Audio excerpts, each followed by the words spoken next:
Kathleen Stock, feminist philosopher. She spoke at the Oxford Union last night. She had to have 3 security guards to protect her because of trans activists and threats against her.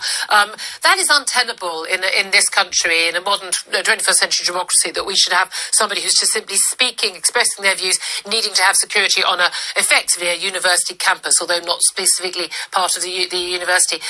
The views that she holds, we are told, are transphobic, because she believes that men can't become women, women can't become men, and that women don't have penises. Are her views transphobic, or do you agree with her? I don't think using that term transphobic is helpful, and I don't think it should be the case. Is she right, though?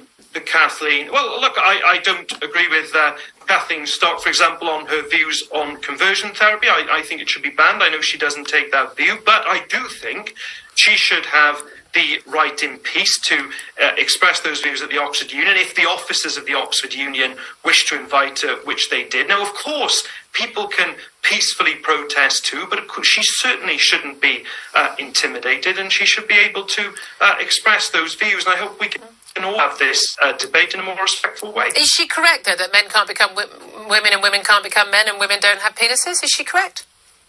Yes or no? Do you agree with her, or do you agree with your party leader, Keir Starmer?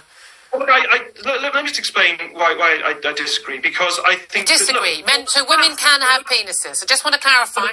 Well, hang on, let me just explain. For the vast number of people, of course, it is biology, right? It is biology. But not the others.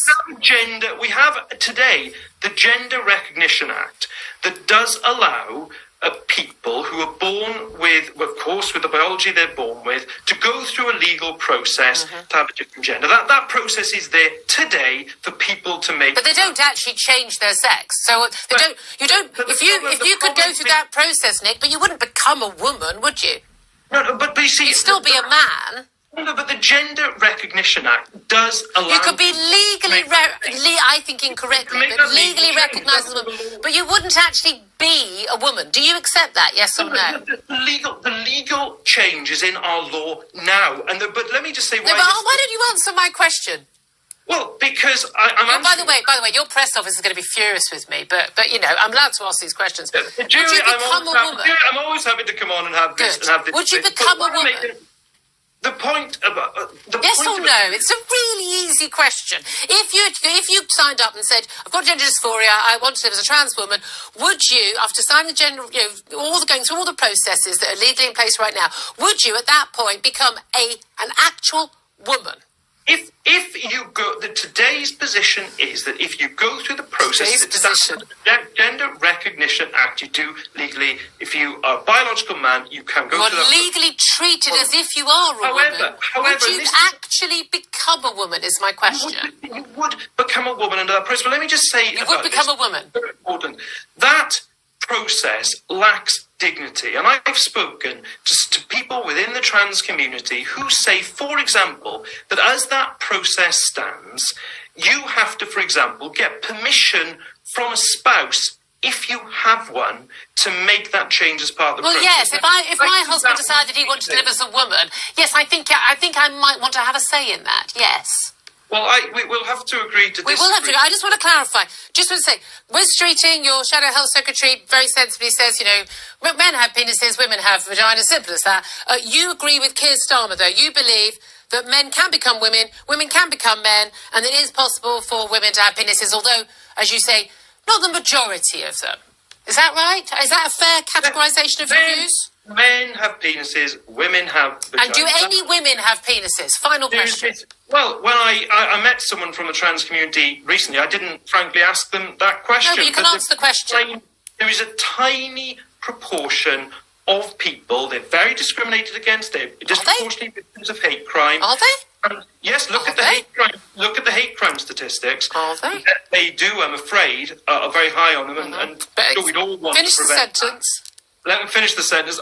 On the issue of the Gender Recognition Act, there's that legal process now to make that change. We need to make that more dignified, but we also need to protect safe spaces as well and try to get... How do you do both if you think that some women have penises? Well, you do it by, for example, we could talk about the prisoner issue, where you have to have those risk assessments to make sure that nobody who is a danger to women is in a woman's... What, even if it's a woman, but one of those weird women with a penis? You would still be able to make that individual risk assessment to make absolutely sure that women are not... Okay, I'm going to ask you a final question. Nick, Thomas Symonds, do you seriously think that voters are going to put up with this when you run for the office? What I think is that when people are looking at so many different issues... You hope they forget about this. No, I certainly don't. I certainly don't. I think that the position of giving dignity to the trans community but protecting women's safe spaces is a perfectly sensible, reasonable position that I'm willing to do. Protecting women from other women. I mean, that's the thing. Look, I know I'm going to have to let you go because we are so over time, and I do apologise for that. But you know what? If you'd given me a straight answer to the first question, we could have been done by 8:30. Nick Thomas Symonds, I hope you will come on the show again. Shadow International Trade Secretary. I'm sorry to one of my exec producers who's going to get an angry call from the Labour Press Office. They don't like me asking about women with penises. I don't know why. I think it's a really straightforward question. I'm going to let Tom Slater have a quick say. But after we go to a break, then we're also going to be talking about the COVID inquiry with Sir Anthony Seldon. I'm sorry, I just can't stop myself. It's kind of my Tourette's. What can I say? This is Talk Breakfast.